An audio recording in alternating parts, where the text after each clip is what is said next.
Vous écoutez un balado propulsé par l'aile jeunesse de la Chambre de commerce et d'industrie Thérèse de Blainville et présenté par Idolem Yoga Show à Lorraine.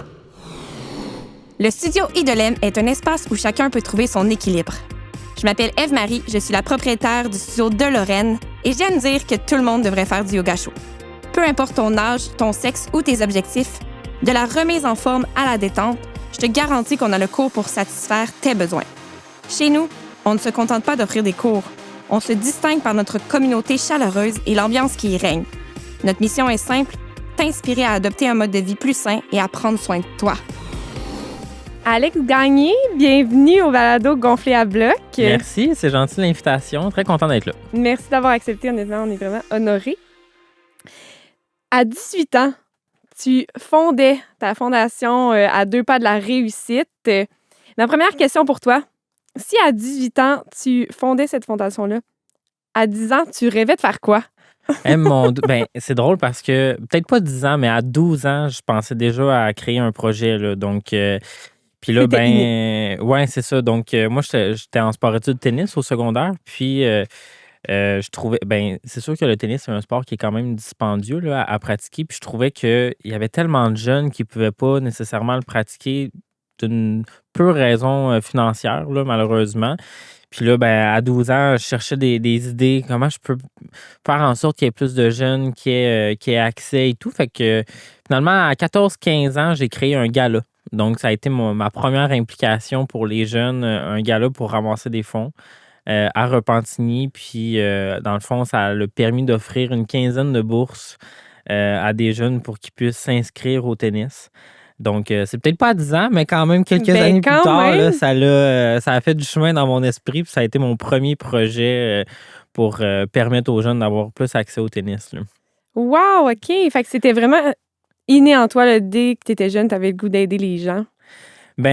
Oui, puis en même temps, on choisit pas dans quelle situation familiale on est. Là. Donc, pour moi, d'avoir eu accès à une éducation de qualité, à avoir eu accès à un sport qui m'a permis d'être discipliné, d'être rigoureux, d'être persévérant, etc., je me dis, on devrait tous y avoir accès indépendamment de quel milieu on provient. Fait que cette espèce de privilège-là que j'avais, puis que mon entourage avait aussi, parce que mes collègues au sport-études, on avait la même situation dans le fond, là.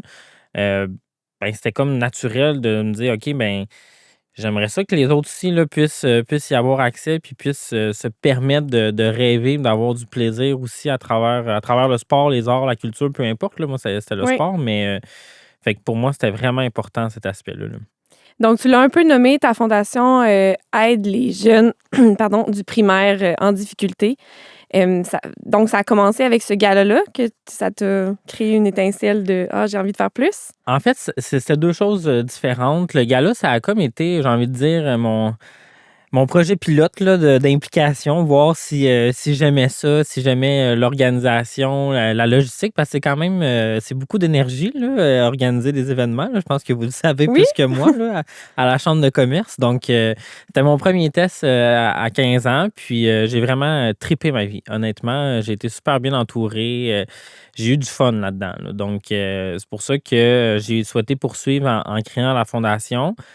L'été même de mes 15 ans, j'ai voulu créer la fondation. Je suis allé voir une ressource dans un Carrefour Jeunesse Emploi pour aller chercher des outils, aller voir comment est-ce que ça se partait, une fondation, là, parce que c'est pas inné, c'est peu connu. Je me suis fait un peu ralentir, puis avec raison, honnêtement, là, la conseillère m'a dit tu sais, t'as 15 ans, prends ton temps, ça se peut que tu changes d'idée, tu sais, t'es encore un adolescent, là, t'as d'autres choses à vivre dans ton parcours d'ado, puis honnêtement, elle avait raison. Je suis pas sûr que j'étais nécessairement mûr pour partir un projet, mais ça m'a permis juste de mieux le Comprendre. cheminer, ouais, exactement. De mieux le réfléchir, de mieux cerner c'était quoi le besoin auquel je souhaitais répondre avec la création de la fondation. Puis là, effectivement, à 18 ans, j'ai attendu d'être majeur et vacciné à 18 ans pour, pour partir la fondation avec mes amis. Là. Comment on part ça, une fondation, justement? C'est sûr, il y a beaucoup de paperasse administrative. Là, ça, c'est une chose, mais pour moi, la chose qui était la plus importante, c'était d'être entouré. Fait que à la base, je suis allé chercher un groupe d'amis. Donc, c'était des amis, la plupart, c'était des amis du cégep. Il y en a que je connaissais pas du tout, que j'ai côtoyé au cégep, mais que je donne toujours cette anecdote-là, là, mais dans mon cours de philo, en première session du cégep, genre, il y avait 2 filles qui étaient assises en avant que moi, j'étais assis en arrière parce que c'était pas nécessairement dans mes intérêts, ce cours. Mais, ils étaient assises en avant puis, avec leurs post-it, les surligneurs, l'agenda, voilà le genre là, Ouais. d'organisation. Puis j'étais comme: «Oh mon Dieu, vous autres m'impressionnent. Je les veux vraiment dans mon équipe, avec moi». Puis on fait tout le bout de chemin avec la fondation, presque les 10 ans maintenant, de la fondation. Donc, ça a été une intuition de Wow. les avoir avec nous. Mais voilà, fait que moi, ça a été la clé d'avoir des gens autour de moi. Puis c'est sûr qu'à 18 ans, ben, tu es un jeune, tu n'as pas nécessairement d'historique dans la communauté d'affaires, dans le milieu scolaire, dans notre cas, dans le milieu communautaire aussi. Il faut quand même que tu te bâtisses une certaine crédibilité, je dirais, là. Donc, moi, je suis allé, auprès d'un entrepreneur, justement, je donnais des cours de tennis à des adultes à ce moment-là. Puis, il y a une des entrepreneurs dans mon cours qui était présidente d'une chambre de commerce. Puis, j'en ai même pas parlé en premier au cours. Le lendemain matin, du cours, j'avais écrit à sa secrétaire, à son adjointe. J'étais comme, «Ah, le petit prof de tennis, de ta boss aimerait avoir un petit rendez-vous avec elle pour lui parler d'un projet et tout». Fait qu'elle m'a reçu, j'y ai parlé du projet, puis elle a dit, «J'embarque, tu peux compter sur moi». Puis, ça a été, dans La le fond, première? ça a été la première, vraiment. Ça a été, la première à embarquer dans l'aventure. C'est ma mentor encore aujourd'hui, donc on s'est Oh, wow. liés, d'amitié, plus juste en termes de coach et élève, au tennis, mais vraiment, une très bonne amie sur qui je peux compter tant sur le plan, personnel que, affaires, fondation. Donc, ça a été vraiment la clé de partir ça. Ça a pris combien de temps avant que vous puissiez concrètement faire des actions, exemple? Parce que j'imagine le nerf de la guerre, c'est quand même aller ramasser de l'argent. Ouais, ça a pris une bonne année. OK. Donc, on a bien voulu faire les choses, puis, avant même de ramasser de l'argent, pour moi, c'était important d'aller me présenter aux gens. Parce que je me dis: «Ils me connaissent pas, là». Si quelqu'un vient, me voir puis qu'il me demande, un chèque, mais j'ai aucune idée c'est qui, ça se peut que j'aie le goût d'aller prendre un café pour savoir qu'est-ce que tu fais dans la vie. Donc, Ouais. moi, c'était vraiment cette optique-là de se dire: «Gars, on n'ira peut-être pas au rythme, souhaité, vitesse grand V comme on souhaitait le faire, mais de prendre ce temps-là de jaser puis de juste, créer ce lien-là humain qui était super important pour moi». Ben, ça a été, la première longue étape là qui s'est passée sur une année. Puis, ça nous a permis aussi de cerner c'était quoi la volonté des entrepreneurs de s'impliquer avec nous, mais aussi dans les milieux scolaires, le besoin, comment est-ce qu'on peut s'assurer qu'il soit encore plus précis, puis qu'il réponde encore plus aux besoins des familles, dans le fond, là. Donc, Ouais. cette année-là a vraiment été importante pour nous, là. Étiez-vous déjà en contact avec des écoles en particulier pour justement, développer ce projet-là aussi?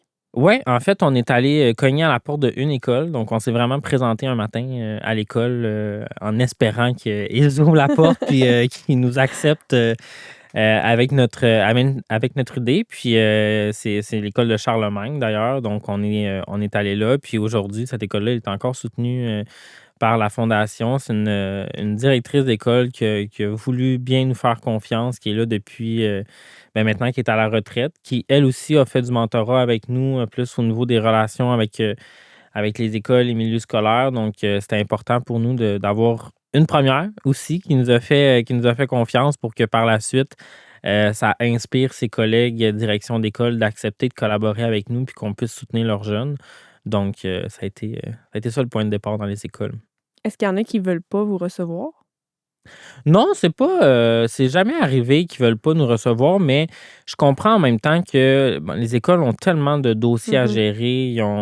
C'est un contexte qui est pas nécessairement simple dans les écoles puis qui se complexifie d'année en année. Ouais.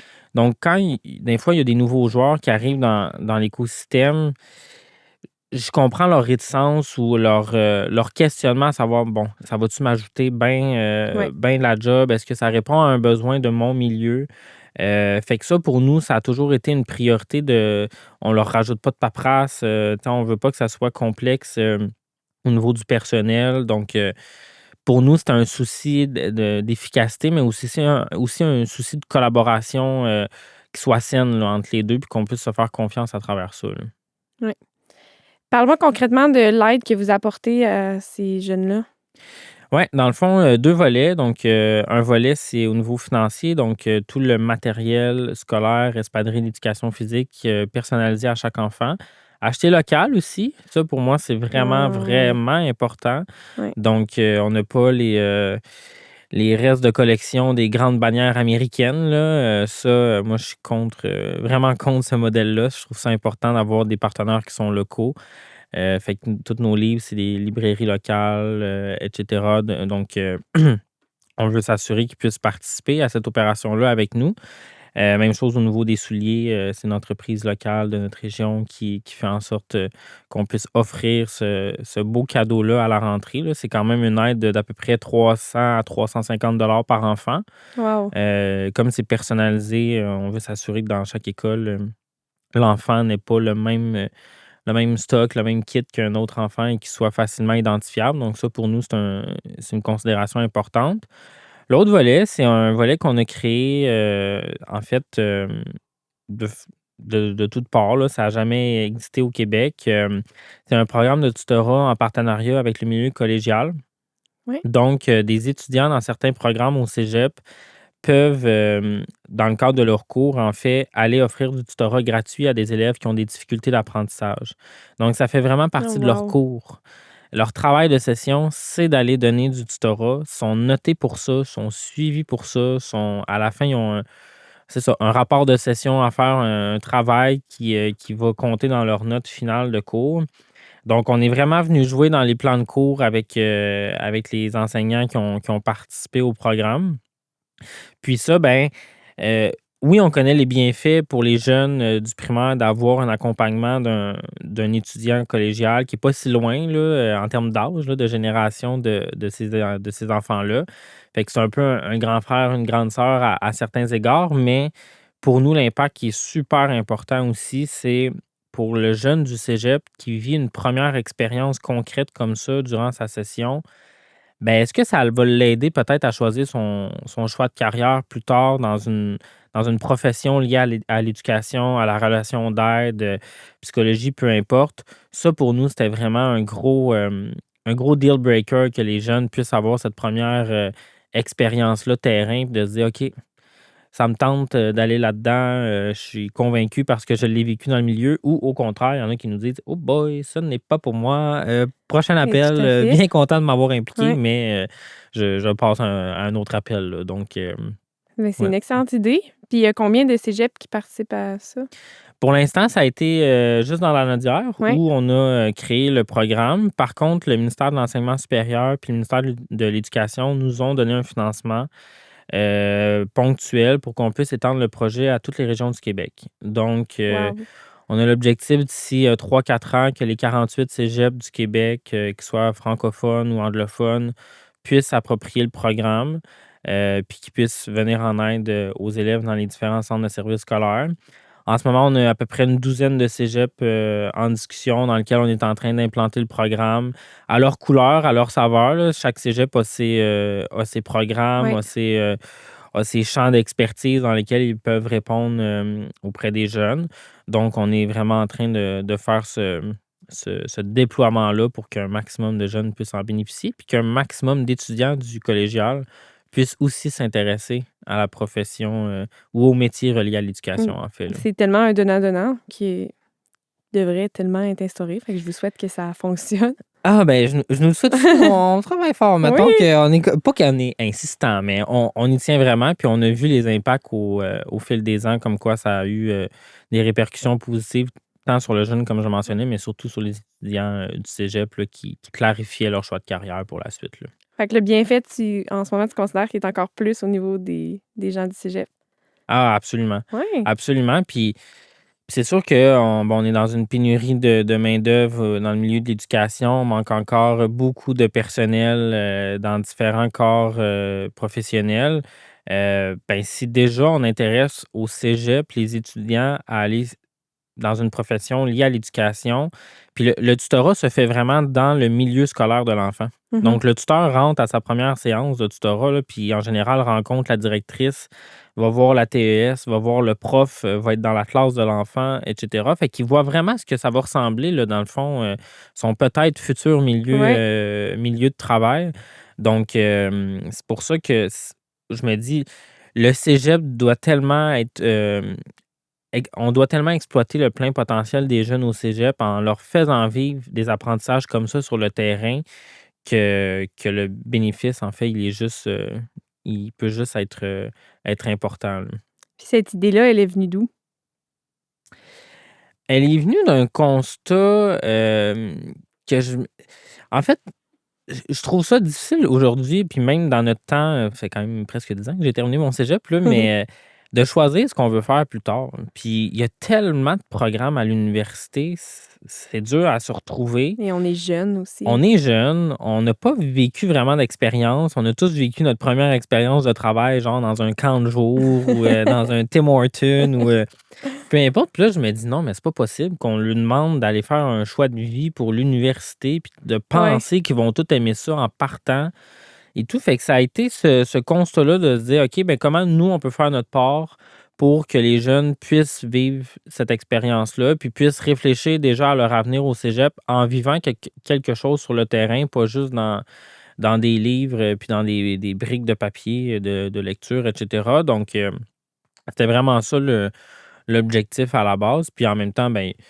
d'aider les jeunes, bien entendu, qui ne peuvent pas avoir accès à des ressources parce que ça coûte cher, là, Ouais, des cours ouais, privés ou quoi que ce soit, ben, au moins, on peut leur donner un soutien supplémentaire qui peut vraiment faire une grande différence, là. ouais. Puis ça vient lier tes 2 projets complètement, là. Ben, vraiment, ça vient vraiment lier les 2 projets. Puis dans le fond, c'est un projet qui coûte rien, là, parce que c'est un projet qui est à coût nul. Ouais, Parce que l'étudiant du cégep, ça paye, lui, c'est son travail de session, là, c'est exact. sa note, c'est ses évaluations, puis c'est les apprentissages qu'il fait. Puis la famille n'a pas à débourser pour ça parce que l'étudiant n'a pas à être rémunéré. Donc, on a juste mergé ensemble des ressources. On a fait en sorte qu'on puisse rendre ça un petit peu plus fluide au niveau du soutien. Puis après ça, ben, la magie s'opère durant les séances de tutorat, là. Hem, vous êtes combien à travailler au sein de la fondation? On est une quinzaine. OK.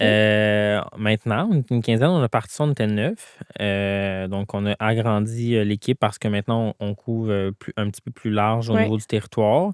C'est 100% bénévole de la part de toute l'équipe. Donc, c'est une forme, je vais dire, d'entrepreneuriat différente, là. ouais, Tu sais, exact. pour nous, c'est plus de l'entrepreneuriat social Ouais, parce que ce n'est pas notre source de revenus. Quoi qu'il y a des entrepreneurs sociaux qui font des revenus de leur implication. Mais pour nous, c'est un modèle qui était important de conserver comme ça. Puis on a des gens vraiment de toute expertise dans l'équipe pour s'assurer qu'on réponde à tous les volets, là. Bon, ça prend, oui, du financement. Fait qu'on a des gens un petit peu plus du milieu des affaires qui sont là pour faire en sorte que ça lève puis que ça balance aussi à la fin de l'année puis que les fonds se rendent au bon endroit. On a des gens plus spécialisés auprès des jeunes. Donc, j'ai une psychologue, j'ai une orthopédagogue, une prof qui sont avec nous aussi dans l'équipe. Puis on a vraiment des gens plus au niveau com, au niveau relationnel, qui font en sorte que justement ce dynamisme-là de notre jeune équipe puisse percoler, puisse faire parler de lui-même à travers la communauté, puis qu'on puisse rallier les gens autour de la mission. Donc, on a vraiment une belle équipe complémentaire, mais on est d'abord et avant tout des amis qui font en sorte qu'on se connaît puis qu'on a du fun ensemble, ouais. là. Ouais. Je trouve ça impressionnant à voir toute l'implication des gens. Combien de temps vous pouvez mettre par semaine ou par mois? Je sais pas concrètement combien. Ça dépend des périodes, honnêtement. À la rentrée scolaire, c'est intense, là, bien entendu. C'est surtout là que vous êtes sollicité. Oui, pour la rentrée, mais le programme de tutorat a lieu toute l'année. Ouais. Donc, l'équipe qui gère le tutorat dans la fondation sont 4. Sont 4 parce qu'elles se divisent les tâches puis sont vraiment réparties sur le territoire. Donc, ça peut représenter peut-être un 4 à 6 heures d'implication là, par semaine. Ouais. Selon les périodes, ça peut peut-être être plus, un 10 heures, d'autres périodes, un 2 heures. Tu sais, mois de juillet, là, tout le monde est un petit peu plus tranquille. Ouais. Là. Mais oui, moi, j'ai toujours été fasciné de leur implication qui est accepté de faire autant de temps pour la mission. Puis surtout qu'on vieillit, là, fait que ça vient avec, bon, on n'est pas encore jeune, là, mais dans le sens où ça vient avec des familles, premières maisons, etc. Là, quand on avait 18 ans, on pensait pas nécessairement à ça. Là. On était tous au cégep. Après ça, on a eu l'université. Il y en a qui ont fait leur bac, maîtrise, doctorat. Fait que c'est tout un chemin qu'on a fait ensemble, mais Est-ce que tout le monde du départ est encore là ou presque? pas tout le monde, pas Non. tout le monde. Tout le monde est encore impliqué, par exemple, vient aux événements, vient donner un coup de main à l'assemblage pour la rentrée, etc. Mais du début, il y a encore une majorité qui est présente avec nous. Puis ça, pour moi, c'est une belle fierté, puis c'est une acquisition d'expertise aussi. Là. Pour nous, veut pas, c'est pas parce que c'est un projet qui est bénévole qu'il ne doit pas être professionnel, qu'il ne doit pas être sérieux, puis qu'il ne doit pas être rodé. Donc, ça, pour moi, c'est vraiment précieux là, de savoir que nos ressources, nos connaissances, puis notre expertise restent dans l'équipe, puis puissent traverser le temps là, au fil des années. Tout à fait. Qu'est-ce qui te rend le plus fier jusqu'à maintenant? Ah mon Dieu, il y a tellement de choses qui me rendent le plus fier, mais je dirais que ça a souvent été un peu la devise du projet, là, mais un projet par les jeunes pour les jeunes. Je dirais que c'est pas mal ça parce que toute la philosophie de ça, ça a été grâce à 9 jeunes de 18 ans qui ont décidé de s'impliquer bénévolement, mais aussi dans l'offre de services auprès des jeunes, c'est des étudiants du cégep qui, eux aussi, donnent un coup de main auprès d'élèves du primaire. Donc, ceux qui, j'entends souvent des fois la génération qui ne s'implique pas ou quoi que ce soit, Mmh. je suis comme vraiment fier de faire mentir cette citation-là ou cette affirmation-là avec toute l'équipe qu'on a. Puis, honnêtement, il y a beaucoup de semaines dans l'année où on reçoit des gens qui nous disent Hey, j'aimerais ça m'impliquer sur votre CA. Y a-t-il des possibilités de faire du bénévolat? Je pense que je pourrais avoir 150 bénévoles, puis j'aurais aucun problème. Fait que de savoir que les gens sont encore, ont ce souhait-là de se mobiliser pour l'éducation à travers notre équipe, à travers la cause qu'on défend, puis qu'on rallie les gens, ben ça a vraiment, pour moi, c'est une grande fierté au fil des temps. Du Est-ce que temps. tu penses que tu as un rôle à jouer aussi dans la mobilisation de toute l'équipe? Ben oui, je pense que c'est important, là. Ben moi, j'aime ça en plus. Donc, moi, Tu as j'aime ça l'air. qu'on se fasse des petits parties. J'aime ça quand on est. Quand on lâche notre fou un peu, tu sais. Je pense que c'est important, oui, de se prendre au sérieux, mais comme je dis, on est d'abord et avant tout des amis. Tu sais, à chaque année, on veut s'assurer de faire 2, 3 activités où est-ce qu'on peut juste décrocher, profiter de la vie. On parle zéro de la fondation. Puis même quand on a des rencontres plus de planification stratégique ou de planification annuelle et tout, moi je fais ça genre dans un parc, là. Donc, Mmh. je m'en vais pas vraiment m'asseoir dans une salle de réunion. C'est pas trop mon genre. Fait qu'on, des fois, on fait ça en prenant une marche. Il y a une fois, on a fait ça en allant faire du CrossFit. Donc, on faisait des rencontres en duo, puis là, c'était des stations en équipe et tout. Tout le monde était à bout de sa vie à la fin de l'heure et J'aime demie de le concept. CrossFit, là, mais je sais pas si c'était ma meilleure idée, mais en même temps, c'était vraiment, tu sais, les gens, je sais pas, t'es tellement spontané parce que Ouais. t'es dans l'action, t'es dans un cadre dans lequel t'es pas nécessairement habitué que ça l'a mené à plein de réflexions puis plein d'idées qu'on n'aurait peut-être pas nécessairement pensé sur notre tablette de feuilles Ouais. autour d'un tableau blanc, là. Donc, c'est ça. Ça garde créatif. Ouais, ça garde créatif, bien alerte, puis Puis en même sans temps, oublier tout le le monde est plaisir. là justement pour redonner aussi. Fait que de faire un contexte qui est le fun, qui est accessible, ça doit rendre l'expérience de tout le monde vraiment plus agréable. Ben vraiment, on joint l'utile à l'agréable, j'ai envie de dire. Puis c'est un peu. Moi, déjà que c'est du bénévolat et c'est beaucoup Oui, d'investissement de temps pour tout le monde. Je veux pas que ce processus-là puis cette implication-là devienne lourde pour personne. exact. Fait que je trouve que c'est quand même un rôle important que je dois jouer mais j'aime vraiment ça, cette Mm. partie-là. Là. Ouais. Est-ce que tu penses qu'aujourd'hui, gens, en général, s'impliquent davantage dans des causes comme ça ou devraient? Devrait, oui. Je pense que oui aussi, ça implique davantage. C'est sûr, quand on se compare au Canada, le Québec, c'est la province qui donne le moins OK. en termes de philanthropie. Là. Ouais. C'est très anglophone comme culture quand même, la philanthropie. C'est pas pour rien que les universités, par exemple, c'est toujours McGill, Concordia qui lèvent le plus de fonds parce que c'est vraiment un système qui est très ancré au niveau anglophone, très peu francophone. Mais il y a une augmentation d'année en année, là. On le remarque, puis pour nous, ça a été vraiment marquant de le voir. La première année, on a ramassé 20 000, là, donc c'est vraiment pas beaucoup. Puis on est plus rendu autour de 550, 600 OK, 000. ouais. Euh, 100% de dons privés. En région, c'est quand même imposant, là. On n'a pas beaucoup de fondations qui font autant, fait que ça, pour nous, c'est important. Mais moi, je trouve qu'on doit réfléchir comme fondation en général, c'est quoi la valeur ajoutée pour l'entrepreneur de s'impliquer avec une cause? C'est sûr que de mettre un logo à quelque part, tout le monde peut faire ça, Ouais. mais c'est quoi? Comme toute entreprise, là, quand tu crées, tu veux savoir c'est quoi ta valeur ajoutée, c'est quoi que tu vas apporter de plus en termes de services, de produits, peu importe. Ben, c'est la même chose pour nous. Comment est-ce que l'entrepreneur peut se retrouver, peut faire en sorte que ça corresponde à ses besoins d'affaires aussi, parce qu'ils en ont, bien entendu, puis ils ont des objectifs à respecter. Fait que ça, cette réflexion-là, je trouve qu'elle doit être un petit peu plus approfondie de la part de tout le monde pour que les entrepreneurs soient rejoints et se sentent interpellés par les différentes causes, là. Ouais. Explique-moi donc ce grand terme, de la philanthropie. Ouais, Qui est mais pas c'est vrai, puis c'est un terme qu'on entend beaucoup, mais ça fait très élite, là, moi, je oui. trouve un peu, là, puis pourtant, tu sais, moi, la philanthropie, c'est un peu, j'ai envie de dire, l'art de donner, là, à une cause ou la façon dont tu souhaites donner, à une cause, mais pour moi, c'est vraiment plus que ça. Puis tu sais, au-delà du chèque, du don en argent, le premier don là, que tout organisme doit recevoir, c'est celui de la confiance des gens. Tu sais, ça, pour moi, là, ça, c'est un geste philanthropique, là. De se Mmh. dire, OK, on se parle, je veux que tu t'investisses dans la fondation, puis tu me dis, je vais te faire confiance, je vais embarquer avec toi. Pour Ouais. moi, c'est un don, là. Ouais. C'est en soi, là, ça veut dire qu'on va bâtir une relation. Ça veut dire qu'on va devoir être transparent au fil des ans ensemble, qu'on va devoir collaborer, être respectueux. Tu crées vraiment un lien d'affaires là, qui est super important. Fait que pour moi, la philanthropie devrait être accessible à tout le monde, ne serait-ce que juste via ce don-là de confiance, de relation, etc., qui est super important.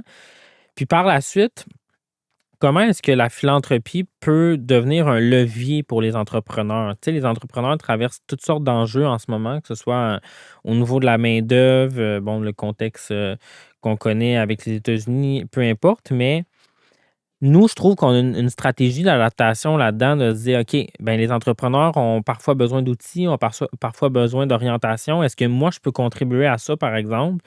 Puis nous, cette réflexion-là, c'est faite via, en fait, on a créé un programme de partenariat où les entreprises qui donnaient avec nous avaient accès à un séjour gratuit à l'école d'entrepreneurship de Beauce. Wow! Ouais, donc puis l'objectif derrière ce séjour-là, c'était que le dirigeant de l'entreprise qui donnait devait absolument venir avec un membre de la relève. Donc il fallait que ça touche quand même un Oui, petit peu les les jeunes. jeunes. Donc pour l'entrepreneur de se dire: «Oui, je donne à la cause, je suis vraiment content, je vais venir donner du temps aussi à la rentrée, on va venir assembler les sacs ensemble avec mes employés et tout». Ça, c'est un côté qui est super important. Mais de se dire: «Parfait, même dans mon parcours entrepreneurial, je vais pouvoir aller chercher des ressources, avec le B. Je vais pouvoir amener ma relève, d'entreprise». Puis Dieu sait que les enjeux de reprenariat puis de relève sont, très importants. Ils Oui. vont, continuer d'augmenter au fil des ans. Ben ça, pour nous, ça a été notre valeur ajoutée, là, de leur dire, «Regardez, on vous comprend, tu sais, on vous demande de nous comprendre puis de vous investir avec nous, mais nous aussi, on est prêts à faire ce bout de chemin-là, là». Donc, je pense que c'est quand même des points qui sont importants à réfléchir, là, pour les fondations qui souhaitent se renouveler puis qui souhaitent faire en sorte qu'il y ait de plus en plus d'entrepreneurs qui s'impliquent avec elles, là. Est-ce que vous êtes les seuls à faire ce genre d'action-là ou il y en a d'autres fondations? Ce programme-là, avec le EB, ça a été une première. Donc, ça a été un test qu'on a fait. Ça a super bien fonctionné, là. Honnêtement, on a eu du Ça fun. doit, oui. On a eu du fun comme jamais. Puis même les entrepreneurs, avec leur relève, se sont connus sous des angles qui n'avaient pas nécessairement vu auparavant. Puis cette communauté-là, pardon, on la conserve, là, donc on entretient beaucoup de liens. On fait aussi des suivis, s'assurer qu'est-ce que ça en est devenu, qu'est-ce que tu as appris, tu sais, vers quoi tu te diriges dans les prochaines années. Donc, oui, on a été les premiers à le faire. Puis en même temps, j'ai envie de dire que c'était comme ben, pas naturel, là, mais on dirait qu'on demande tellement aux gens de donner que Mhm. pour nous, il faut redonner aussi, là. Mhm. Fait que c'était vraiment important pour nous. Est-ce que c'est quelque chose que vous allez refaire ou? Ouais, on veut peaufiner un peu, tu sais, voir comment est-ce que ça peut faire ça peut être encore plus un effet de levier. Je cacherai pas que la fondation est en train de vivre aussi une transition, nous, de notre côté, OK. considérant que, on a le mandat d'étendre le programme de tutorat aux 48 cégeps du Québec. L'Abitibi, le Saguenay, c'est tu sais, c'est loin tous Un peu, ces oui. beaux cégeps-là. Donc, on veut, s'assurer que nos équipes, soient mobilisées pour ce programme-là. On parle quand même de plusieurs milliers de jeunes, là, qui peuvent être Ouais. aidés par année par le nombre équivalent de tuteurs, dans le fond. Fait qu'on est en train de réorienter un peu nos activités pour qu'on se concentre vraiment sur ce déploiement-là qui va avoir des effets à long terme super importants, dépendamment du contexte politique, dépendamment des budgets, parce que c'est un programme à coût nul, comme je Exact, mentionnais. oui, Donc, cette structure-là, elle est très importante à développer, puis c'est pour ça que là, on maximise beaucoup nos efforts là-dessus, là. tout à fait. Ça va vous prendre combien de temps, vous pensez, développer ce projet-là? Ben, je dirais, moi, je serais bien heureux en 3 4 ans, là, mais je sais que ça reste des milieux qui sont pas nécessairement toujours simples à pénétrer au début. Puis, on veut pas presser personne. Nous autres, on veut s'assurer que tout le monde soit on board, là, pardonnez-moi l'anglicisme, là, mais dans la démarche, puis fasse en sorte qu'on puisse. En fait, plus il y a de gens qui adhèrent, les profs, les conseillers pédagogiques, la direction, etc., mieux le programme va se déployer sur le terrain. Fait que pour nous, ce travail de sensibilisation-là, c'est vraiment ça qu'on fait à la base, au-delà de aller à la direction, lui présenter un programme, ça te tente-tu, ça te tente pas. On veut travailler l'aspect humain en premier. Ça prend plus de temps, bien Oui, entendu, oui. mais un coup que ce côté-là il est attaché, il est créé, ben, c'est beaucoup plus facile par la suite de faire en sorte que le programme se déploie puis puisse, s'opérationnaliser sur le terrain, là.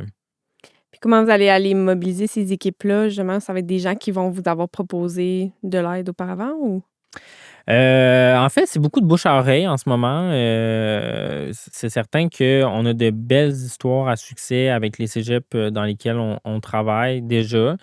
Donc, sont en quelque sorte, j'ai envie de dire, nos ambassadeurs Oui. là, pour faire en sorte qu'on puisse, s'étendre de cégep, en cégep. Donc, c'est vraiment comme ça, stratégie, des petits pas là, sans faire de jeu de mots avec le nom de la fondation, à 2 pas de la réussite, mais, on va prendre une bouchée à la fois pour y arriver. Puis en même temps, heu pour que le programme fonctionne, les cégeps doivent embarquer, mais quand on regarde l'autre côté de la médaille, au niveau des écoles, les centres de services scolaires, et cetera, on a beaucoup de demandes. Donc, parce qu'eux autres, plus ils ont de ressources pour leurs élèves, mieux c'est, mieux ils Oui. peuvent les soutenir. Donc, souvent, quand on a des demandes plus du milieu scolaire, ben là, ça nous permet d'aller identifier les cégeps dans les régions, de leur dire, ben écoutez, on a reçu cette demande-là. Je pense qu'il y a un besoin dans votre région. On est là pour pouvoir répondre, pour vous accompagner, faire en sorte qu'on puisse faire que le programme fonctionne dans votre région, là. C'est sûr que les écoles primaires sont emballées là, de ça. Vraiment, vraiment. Oui, puis en même temps, tu sais, souvent les directions d'école qui s'occupent du recrutement tu sais, de leur personnel, et cetera, ben, ils le voient, là, c'est fort possiblement leur future main-d'œuvre là, qui s'en vient dans leurs écoles. Donc, elles ont, puis ça, moi, je l'apprécie tellement, puis je serai toujours reconnaissant envers le milieu scolaire pour ça. mais le personnel est tellement accueillant avec les tuteurs. Ils s'investissent, ils voient l'importance du programme, mais aussi ils voient l'importance de les inspirer, de les rassurer, puis de leur faire voir que de travailler dans un milieu scolaire, c'est valorisant, c'est important, c'est essentiel. Puis on a, on a énormément besoin de gens, là. Oui, Donc, ils sont très investis là-dedans. Puis ça, c'est un gros, gros merci que je dois leur dire, là. vraiment. Puis vous, votre rôle, c'est vraiment de faire le pont entre les deux? Vous prenez en charge complètement Ouais, l on le primaire? fait, on fait vraiment le pont entre les deux. Donc, le jumelage entre le tuteur avec le jeune, on fait les suivis. S'il y a des situations, parce que ça arrive parfois, souvent le jeune crée un lien de confiance avec l'étudiant du cégep, puis parfois il se confie sur des situations peut-être plus difficiles à la maison, des Mmh. situations dans la cour d'école, par exemple, auxquelles il n'aurait pas nécessairement parlé à son enseignante ou quoi que ce soit. Donc, nous, on a un travail de vigilance à faire, là. Donc, dans l'équipe, on a des gens qui font que ça. C'est plus notre équipe psychologue, Oui, oui. orthopédagogue, etc., là, qui est vraiment plus dans cet accompagnement-là pour qu'on puisse, nous, auprès des écoles, auprès du tuteur et auprès du cégep, faire les suivis appropriés, leur donner l'accompagnement qu'ils méritent, les rassurer dans certains cas. Les tuteurs du cégep restent qui sont des étudiants de cégep, Oui. donc ils n'ont pas la formation en travail social, par exemple, encore ou quoi que ce soit. Donc, parfois, ça peut être surprenant, là, les situations qu'ils ont à vivre dans la relation avec l'enfant. Donc, on est vraiment là pour ce soutien-là, là. Est-ce que vous avez eu des beaux témoignages d'enfants jusqu'à présent, qui vous avez changé leur vie ou À quoi chaque que ce soit? année, Ouais, vraiment, puis ça, pour nous, c'est notre paye, honnêtement. ouais. Puis moi, à toute fois que je lis ça, je me mets tout le temps à broyer. Je me dis, mon doux Alex, gère-toi. C'est une chance pour mes enfants parce que je pense que je m'en remettrai jamais. Mais oui, puis une des histoires, puis ça, je trouve ça magnifique, mais deux jumelles qui sont des réfugiées syriennes qui sont arrivées au Québec à cause du contexte en Syrie, puis elles ne parlaient pas du tout français. Donc, elles sont arrivées dans une école de l'Assomption, une école primaire en milieu défavorisé à l'Assomption, se sont francisées. Puis en 5e, 6e année, elles ont eu du tutorat avec la fondation par une tutrice du cégep. Cette tutrice-là a réalisé qu'elle voulait aller en orthopédagogie par la suite grâce au programme. Donc maintenant, elle est à la maîtrise en orthopédagogie. Et les deux jeunes syriennes ont été prises en charge par une fondation pour aller dans un collège privé. Donc, toutes leurs études de secondaire 1 à 5 sont payées par la dite fondation qui a pris le Wow! relais. Leur rêve, c'est de devenir les deux médecins. Maintenant, elles parlent un français impeccable. Elles ont passé tout leur cours. Elles ont eu l'accompagnement. Mais c'est ça, c'est quand on dit ça prend un village pour élever un enfant, là, c'est vraiment ça, on en a la démonstration. Mais pour moi, tant pour la tutrice de dire OK, j'ai permis à des élèves de progresser plus rapidement au niveau de leur intégration, leur francisation, etc., que pour elle, comme tutrice, de dire j'ai tellement tripé sur mon expérience que je veux être orthopédagogue plus tard, puis que je veux en faire ma vocation de vie, littéralement. Là, ça, moi, c'est toujours l'histoire qui va me marquer. Puis on est encore en contact avec cette tutrice-là. Moi, elle m'a marqué, honnêtement. Ah!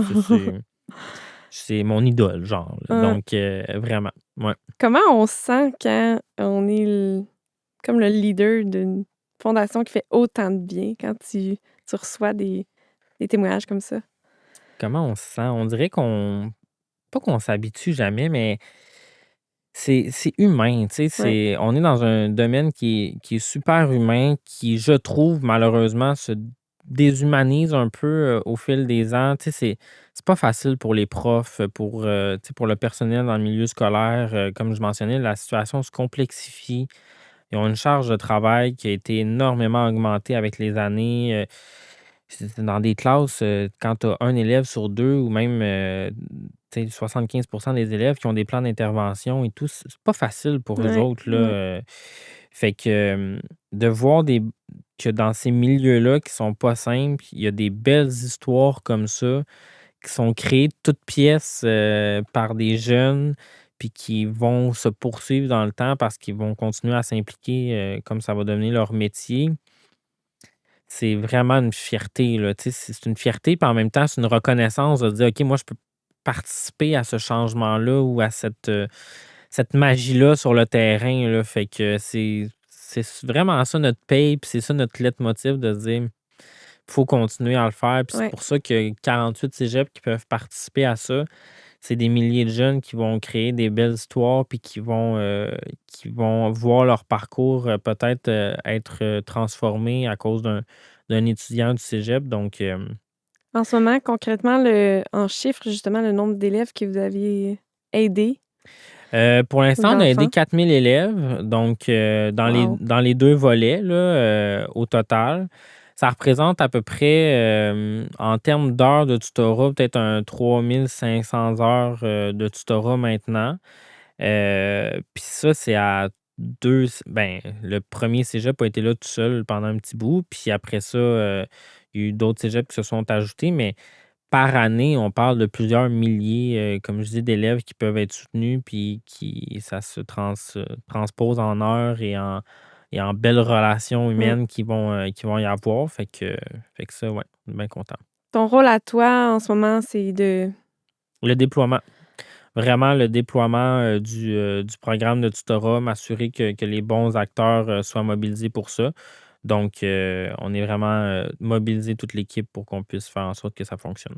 Puis j'imagine que toi, tu es quand même beaucoup investi. J'imagine que tu mets plus que 3-4 heures par semaine. Oui, oui, oui, oui, oui, oui, Toi, moi, ça je ressemble à dirais que quoi? c'est peut-être un petit 15 heures, là, Quand même. mais j'aime ça. Vraiment, Ouais. c'est mon petit côté. Ça me reste groundé sur ce que c'est le vrai monde. Mm. Donc, ça, c'est C'est pour bien moi, dit. j'y tiens.